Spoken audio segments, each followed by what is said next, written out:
Hello বন্ধুরা, আসসালামু আলাইকুম রহমতুল্লাহ। আমি মোহাম্মদ আসাদুজ্জামান হাবিব আবারও আপনাদের মাঝে উপস্থিত হলাম একটি নতুন টিউটোরিয়াল নিয়ে। তো আজকে আমাদের টিউটোরিয়ালের বিষয়টি হবে পৌনঃপুনিক সংখ্যা সংক্রান্ত আমাদের যত তথ্য আছে, মোটামুটি যোগ করা, পৌনঃপুনিকের যোগ, পৌনঃপুনিকের গুণন, পৌনঃপুনিকের বিয়োগ, পৌনঃপুনিকের ভাগ এবং পৌনঃপুনিক সংখ্যা থাকলে সেখান থেকে আমরা সাদৃশ্য ভগ্নাংশে কীভাবে রূপান্তর করব, সাধারণ ভগ্নাংশে কীভাবে রূপান্তর করব, এই সকল সংক্রান্ত বিষয়গুলো নিয়ে আজকে আমরা আলোচনা করব। তো এই সকল বিষয়ে আলোচনা করার পূর্বে আমাদেরকে আবৃত সংখ্যা এবং অনাবৃত সংখ্যা কাকে বলে সে বিষয়টা আগে আমাদেরকে ধারণা ক্লিয়ার করতে হবে। তো আবৃত সংখ্যা হলো যে সকল দশমিক সংখ্যার উপর পৌনঃপুনিক চিহ্ন থাকবে সে সকল সংখ্যাকে আমরা বলবো আবৃত সংখ্যা। তো আমি এখানে উদাহরণ লিখছি 5.35। এই 5-এর উপর পৌনঃপুনিক চিহ্ন আছে। তো যেহেতু এখানে 5-এর উপর পৌনঃপুনিক চিহ্ন আছে, তাহলে এই 5টিকে বলবো আমরা আবৃত দশমিক সংখ্যা। এবং অনাবৃত সংখ্যার সংখ্যা হলো আবৃত সংখ্যার বিপরীত, অর্থাৎ যে সকল দশমিক সংখ্যার উপর পৌনঃপুনিক চিহ্ন থাকবে না সেটাকে বলবো আমরা অনাবৃত দশমিক সংখ্যা। তো এখানে 3-র উপর কোনো পৌনঃপুনিক চিহ্ন নেই, তাই এখানে 3 হবে আমাদের অনাবৃত দশমিক সংখ্যা। তো পরবর্তীতে আমাদের আলোচনার বিষয় আছে আবৃত দশমিক ভগ্নাংশে প্রকাশ। তো বন্ধুরা, আমাদের 1 নম্বর আলোচনার বিষয় থাকবে যে আবৃত দশমিক ভগ্নাংশের প্রকাশ করব। তো আমাদের একটি সাধারণ ভগ্নাংশ দেওয়া থাকবে, সেই সাধারণ ভগ্নাংশ থেকে কিভাবে আমরা আবৃত ভগ্নাংশে রূপান্তর করব সেটা আমরা এখন দেখব। তো এখানে আমি একটা ভগ্নাংশ নিয়েছি। তো এটাকে আবৃত দশমিক ভগ্নাংশে রূপান্তর করার নিয়ম হলো আমরা 11 দ্বারা 7কে ভাগ করব। 11 দ্বারা 7কে ভাগ করব। যেহেতু 11 বড় আর 7 আমাদের ছোট, ভাগ যাচ্ছে না, সেহেতু আমাদের তাহলে এখানে একটা দশমিক চিহ্ন নিতে হবে। দশমিক নিয়ে এখানে একটা শূন্য দিতে হবে, তাহলে হলো 70। তাহলে 6 11 66 বিয়োগ করলে থাকতেছে 4। ভাগ যাচ্ছে না, আবার দশমিক দিয়ে আছে, আবার শূন্য নিব, তাহলে হচ্ছে 40। আবার 3 11 33, তো বিয়োগ করলে আবার থাকতেছে 70। আবার বিয়োগ করলে থাকতেছে আমাদের 7। যেহেতু ভাগ যাচ্ছে না, দশমিক চিহ্ন দেওয়া আছে, আবার আমরা একটা শূন্য নিব। তাহলে আবার যদি আমি ভাগ করি তাহলে কত আসতেছে 6 11 66। বিয়োগ করলে আবার থাকতেছে 4। ভাগ যাচ্ছে না, দশমিক দেওয়া আছে, আবার নিব শূন্য, 40। তাহলে আবার 3 11 33। তো এখানে বিয়োগ করলে আবার আসতেছে 7। তো বন্ধুরা, আমরা আবৃত্তির ক্ষেত্রে দেখতে পাচ্ছি যে 6 3 6 3 এভাবে আমরা যতবারই ভাগ করি না কেন, এক্ষেত্রে আমাদের ভাগফলটা বারবার এই সংখ্যা দুটো রিপিট হবে। তো আমরা জানি যে সংখ্যাটা বারবার রিপিট হয় সেই সংখ্যাটার উপর যদি আমরা পৌনঃপুনিক চিহ্ন দেই তাহলে তখন সেটা হবে আবৃত ভগ্নাংশ। তো এটার আমরা অ্যান্সার লিখতে পারি তাহলে 0. বন্ধুরা, তাহলে আমরা এটা অ্যান্সার লিখতে পারি এভাবে 0.6363। এটা না লিখে আবৃত যদি আমরা তৈরি করি তাহলে দেখতে পাচ্ছি কোন সংখ্যাগুলো রিপিট হচ্ছে। 6363 বারবার রিপিট হচ্ছে, তাহলে আমরা 6-এর উপর পৌনঃপুনিক দেব এবং 3-এর উপর পৌনঃপুনিক দেব, এবং এটাই হবে আমাদের অ্যান্সার। এবং এটাই হলো সাধারণ ভগ্নাংশ থেকে আবৃত দশমিক ভগ্নাংশে রূপান্তর করা। তো আমি এখানে একটা হোমওয়ার্ক লিখে রাখছি 1/6, আপনারা এটা ট্রাই করবেন। তো এরপর যদি আমাদের মিশ্র ভগ্নাংশ দেওয়া থাকে সেক্ষেত্রে আমরা কিভাবে এটাকে সমাধান করব। তো মিশ্র ভগ্নাংশে আমি একটা লিখবো এখানে 3/9। এটাকে আমরা সমাধান করবো কিভাবে। তো বন্ধুরা, মিশ্র ভগ্নাংশ থেকে প্রথমত আমাদেরকে অপ্রকৃত ভগ্নাংশে রূপান্তর করে নিতে হবে। তাহলে আমরা প্রথমে এই হর দ্বারা এই মিশ্রটাকে গুণন করব। তাহলে এই 9 দ্বারা 3কে গুণন করলে হয় 3 লং 27। সেই গুণফলের সঙ্গে 2 যোগ করব, তাহলে 3 লং 27 আর 2 যোগ করলে হয় 29। এই 29 আর হরে থাকতেছে আমাদের 9। তাহলে 29 দ্বারা এখন আমি 9কে ভাগ করব। তাহলে 29 দ্বারা যদি ভাগ করি তাহলে কত আসতেছে 3 লং 27। বিয়োগ করলে থাকতেছে 2। ভাগ যাচ্ছে না, দশমিক দিয়ে আমি একটা শূন্য নিব, তাহলে 9 2 18 থাকতেছে আবার 2। ভাগ যাচ্ছে না, দশমিক দেওয়া আছে, আমি শূন্য নিয়ে নিব, আবার কত 2। 9 2 18 আবারও থাকতেছে 2। ভাগ যাচ্ছে না, শূন্য নিব, আবারও 9 2 18। বন্ধুরা, আমরা যদি এখানে ভাগ দিতে থাকি, যতবারই ভাগ দিব না কেন ততবারই দেখবো আমাদের এখানে 2 2 2 এখানে চলতেই থাকবে। তো আমরা আবৃত ভগ্নাংশের নিয়ম কি জানি, যেই সংখ্যাটা বারবার রিপিট হয় ওই সংখ্যার উপর আমরা পৌনঃপুনিক চিহ্ন দিব। তাহলে এখানে আমাদের অ্যান্সার আসতেছে কত, 3.222। তাহলে আমরা যদি এটাকে এখন পৌনঃপুনিক বা আবৃত সংখ্যায় বা আবৃত ভগ্নাংশে রূপান্তর করতে চাই, তাহলে আমাদের এখানে এই 2 যেটা রিপিট হচ্ছে বারবার এর উপর আমরা একটা পৌনঃপুনিক চিহ্ন দিব। তাহলে আমাদের এটা সাধারণ ভগ্নাংশ থেকে অথবা মিশ্র ভগ্নাংশ থেকে আমাদের আবৃত দশমিক ভগ্নাংশে রূপান্তর হবে। তো এইভাবে আমরা আবৃত সাধারণ ভগ্নাংশ দেওয়া থাকলে সেখান থেকে আবৃত দশমিক ভগ্নাংশ এইভাবে রূপান্তর করতে পারবো। তো বন্ধুরা, আমাদের 2 নম্বর আলোচনার বিষয় হলো সাধারণ ভগ্নাংশের প্রকাশ। তার মানে যদি আমাদের আবৃত ভগ্নাংশ দেয়া থাকে, সেই আবৃত ভগ্নাংশ থেকে কিভাবে আমরা সাধারণ ভগ্নাংশে রূপান্তর করব। সেক্ষেত্রে নিয়ম হলো, আমাদের আবৃত সাধারণ ভগ্নাংশে রূপান্তর যখন করতে যাব তখন আমাদের এখানে যে সংখ্যাটা থাকবে সেই সংখ্যাটা আমাদেরকে লিখতে হবে পৌনঃপুনিক ছাড়া। তাহলে আমাদের এখানে হচ্ছে 2 এবং তার পরবর্তীতে দ্বিতীয় কাজ হলো যতটা সংখ্যার উপর পৌনঃপুনিক থাকবে হরে আমাদের ততটা 9 নিতে হবে। তারপরে কাজ হলো আমাদের পৌনঃপুনিক চিহ্নের পূর্বে এবং দশমিক চিহ্নের পরে আমাদের কতটা অনাবৃত সংখ্যা আছে। তো আমরা দেখতে পাচ্ছি এখানে কোনো অনাবৃত সংখ্যা নেই, তাই এখানে আমাদের 0 বসাবো না। আমাদের যতটা অনাবৃত সংখ্যা থাকবে 9 এর পরে আমরা ততটা 0 দিব। তো তারপরে কাজ হলো লবের সঙ্গে আমাদেরকে বিয়োগ দিতে হবে এই পৌনঃপুনিকের পূর্বে যতটা সংখ্যা থাকবে। তো পৌনঃপুনিকের পূর্বে আমি দেখতেছি শুধুই 0 আছে, তাই আমি লবে 0 দিলাম। তাহলে এখানে থাকতেছে 2/9। এটাই হলো আমাদের আবৃত দশমিক ভগ্নাংশ থেকে সাধারণ ভগ্নাংশ প্রকাশ। তো পরবর্তীতে আরেকটি অঙ্ক দিয়ে আমি উদাহরণ দিতেছি, সেটা আছে আমাদের 3.78 এর উপর পৌনঃপুনিক। তো আমাদের স্বাভাবিকভাবে নিয়ম অনুযায়ী আমরা প্রথমত কি করব, পৌনঃপুনিক ছাড়া দশমিক ছাড়া সবগুলোই আমরা এখানে যে সংখ্যাটা থাকবে এই সংখ্যাটা তুলব 378। তার পরবর্তীতে দ্বিতীয় কাজ হবে যতটা সংখ্যার উপর পৌনঃপুনিক থাকবে হরের মধ্যে ততটা 9 লিখব। তো আমি এখানে দেখতে পাচ্ছি একটি সংখ্যার উপর পৌনঃপুনিক আছে, তাই আমি এখানে একটি 9 লিখলাম।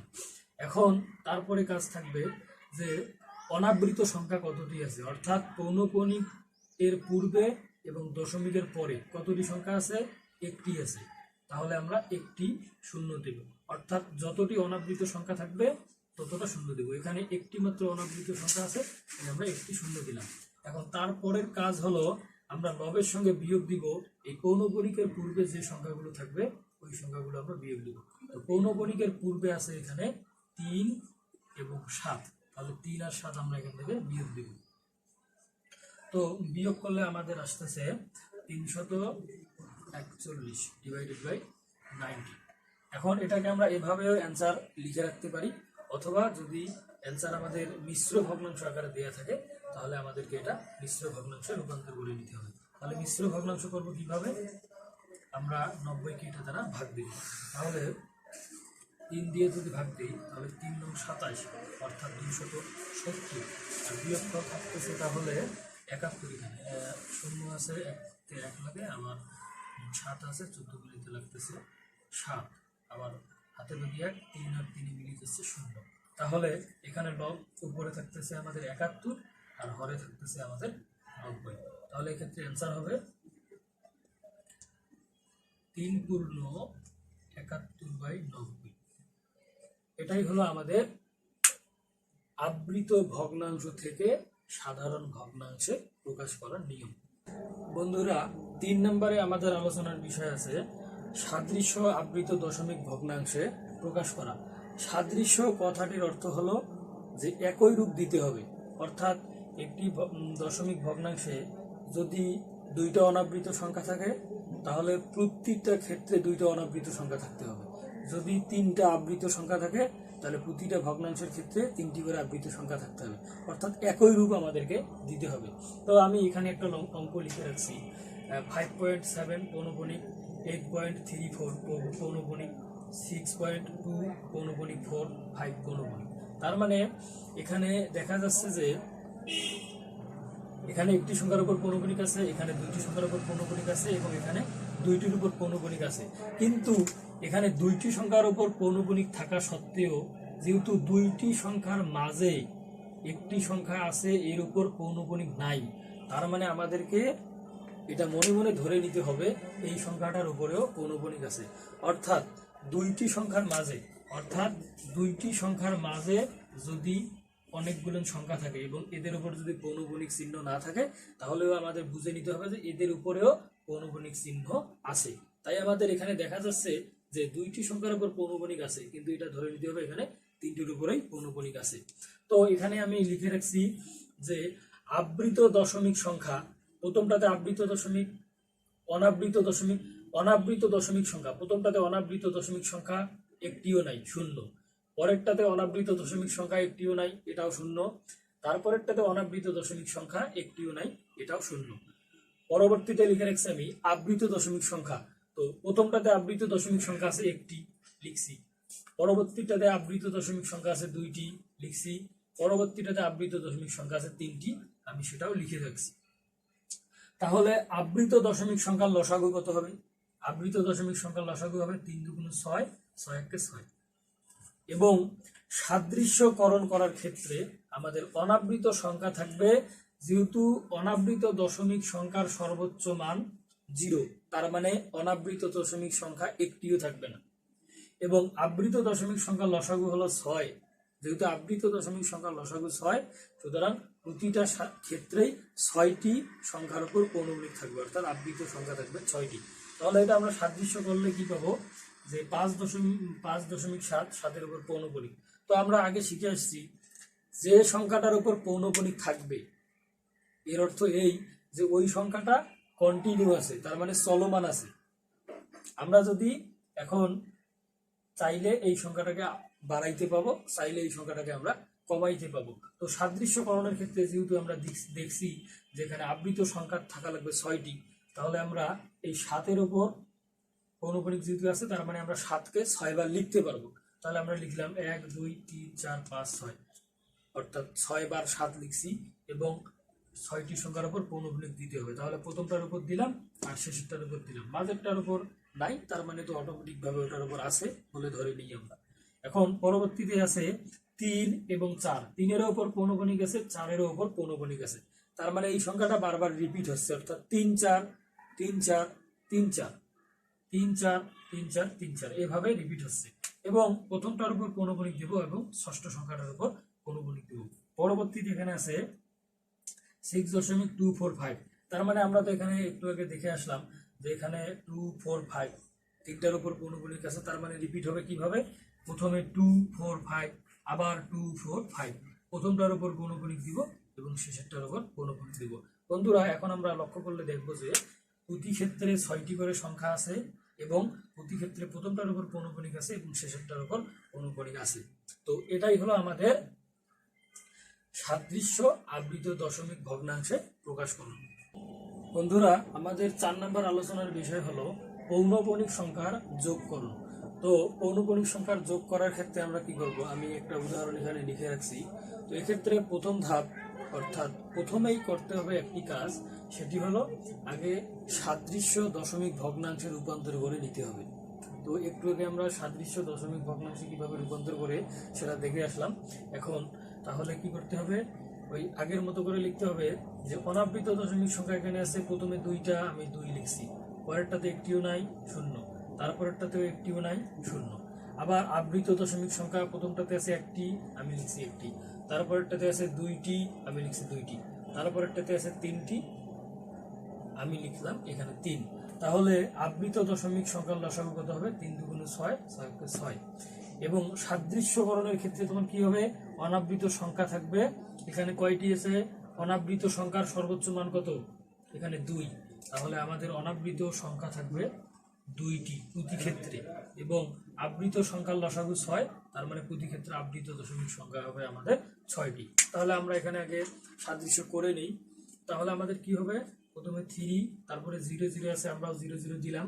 এক্ষেত্রে যে সংখ্যাটার উপর পৌনঃপুনিক আছে এই সংখ্যাটাকে আমরা 6 বার লিখবো, কারণ আমাদের পৌনঃপুনিক সংখ্যা অর্থাৎ আবৃত সংখ্যা থাকতে হবে 6টি। তাহলে 6 আমরা 6 বার লিখবো। 1 2 3 4 5 6, প্রথমটার উপর পৌনঃপুনিক দিলাম এবং শেষেরটার উপর। পরবর্তীতে আমাদের কি আছে 0.92, অর্থাৎ 9 এর উপর পৌনঃপুনিক এবং 2 এর উপর পৌনঃপুনিক। তো আমরা জানি যার উপর পৌনঃপুনিক থাকে সেই সংখ্যাটাকে আমরা রিপিট করতে পারি বারবার। তাহলে এক্ষেত্রে 9 এবং 2 কে রিপিট করব। তাহলে কি হবে, কিভাবে লিখবো আমরা 92 92 92 92। তার মধ্যে 2টি সংখ্যা থাকবে অনাবৃত, তাহলে এই 9 আর 2 এর উপর পৌনঃপুনিক চিহ্ন দেওয়া যাবে না। পরবর্তী যে 6টা সংখ্যা আছে 1 2 3 4 5 6, এর মধ্যে প্রথমটাতে পৌনঃপুনিক দিব এবং শেষেরটাতে পৌনঃপুনিক দিব।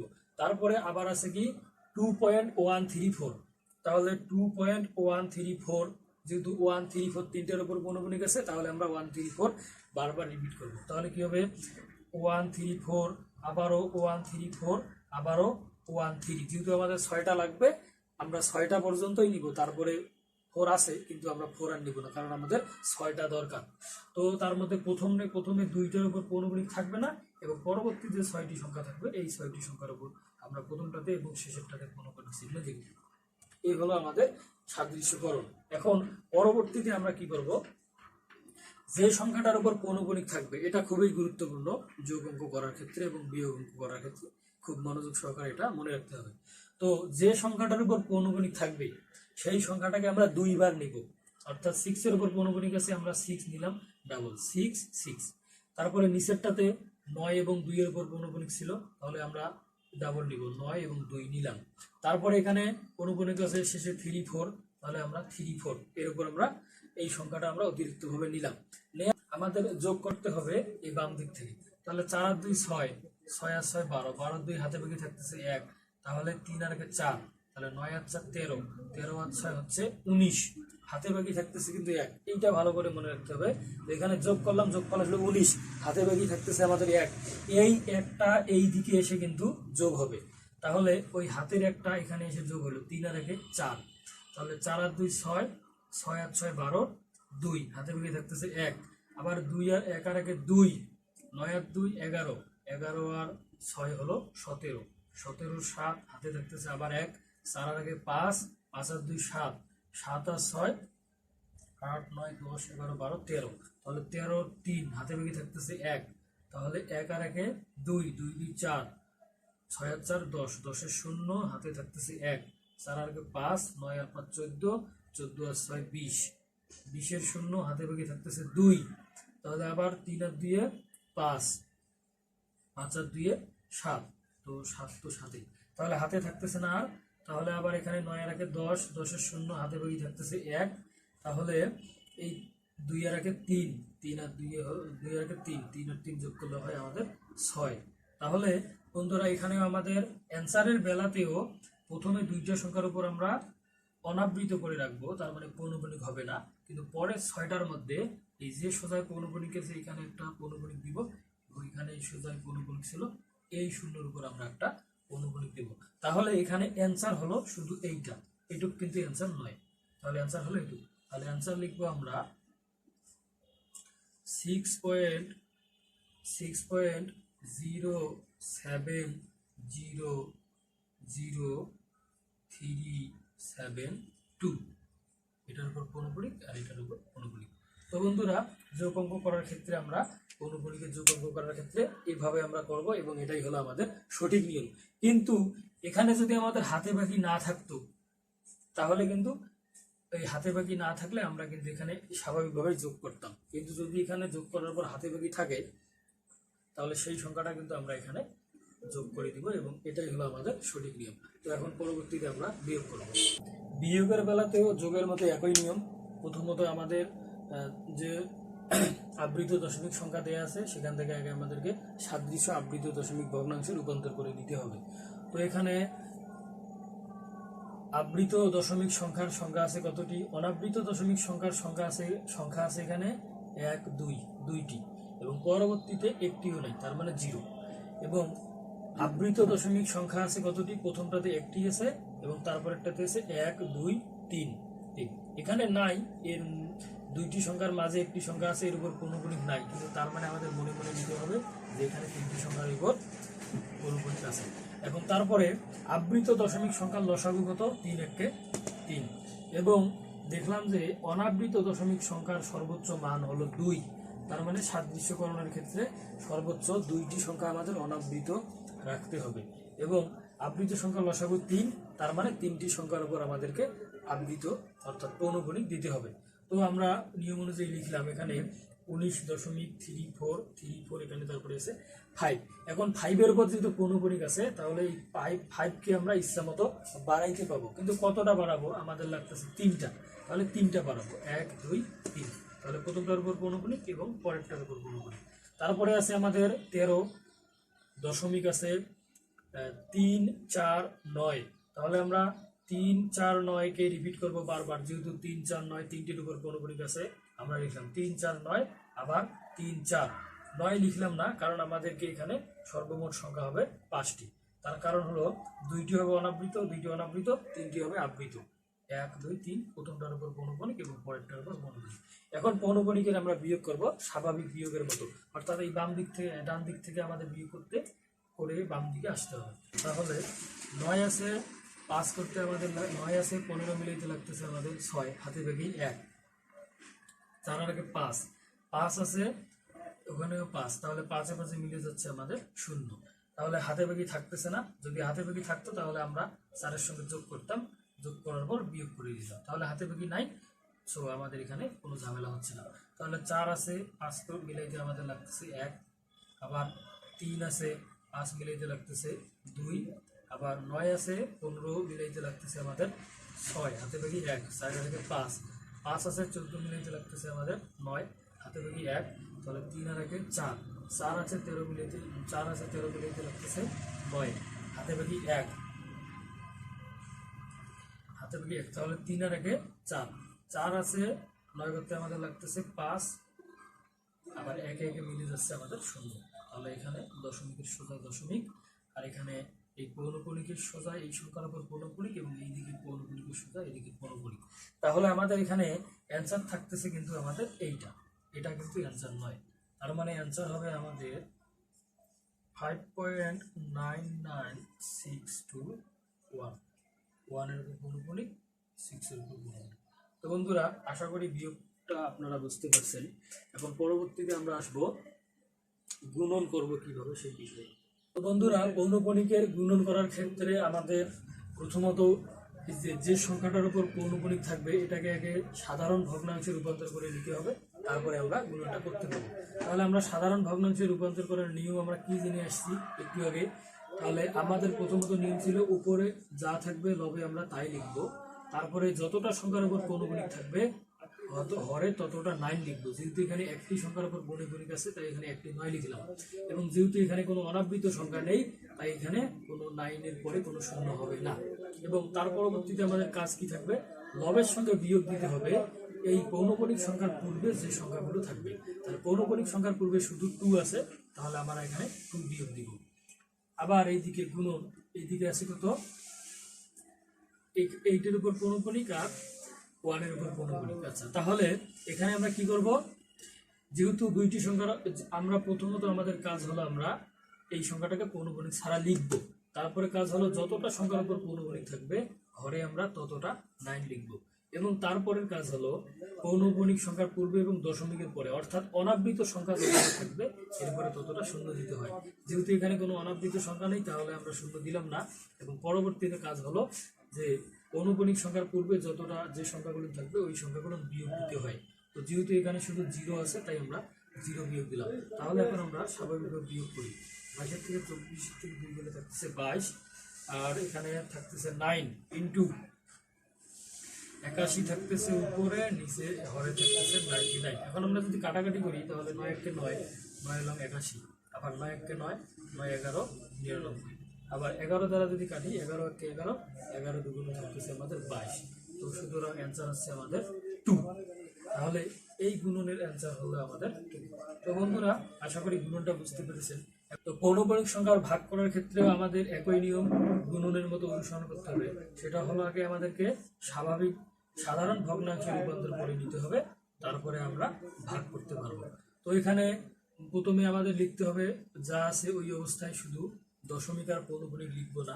তারপরে আমাদের নিয়ম অনুযায়ী কি, যতটা সংখ্যার উপর পৌনঃপুনিক থাকবে হরে ততটা 9 দিতে হবে, এবং যতটা অনাবৃত সংখ্যা থাকবে ততটা 0 দিতে হবে। যেহেতু এখানে অনাবৃত সংখ্যা আছে একটি, তাই আমরা 9 পরে একটা শূন্য দেব। তারপরের কাজ ছিল আমাদের যে পৌনঃপুনিকের পূর্বে যতটা সংখ্যা থাকবে সেই সংখ্যাগুলো আমরা বিয়োগ দিব। যেহেতু এখানে 3 আছে তাই আমরা 3 বিয়োগ দিলাম, আর শূন্য তো ভ্যালু নেই।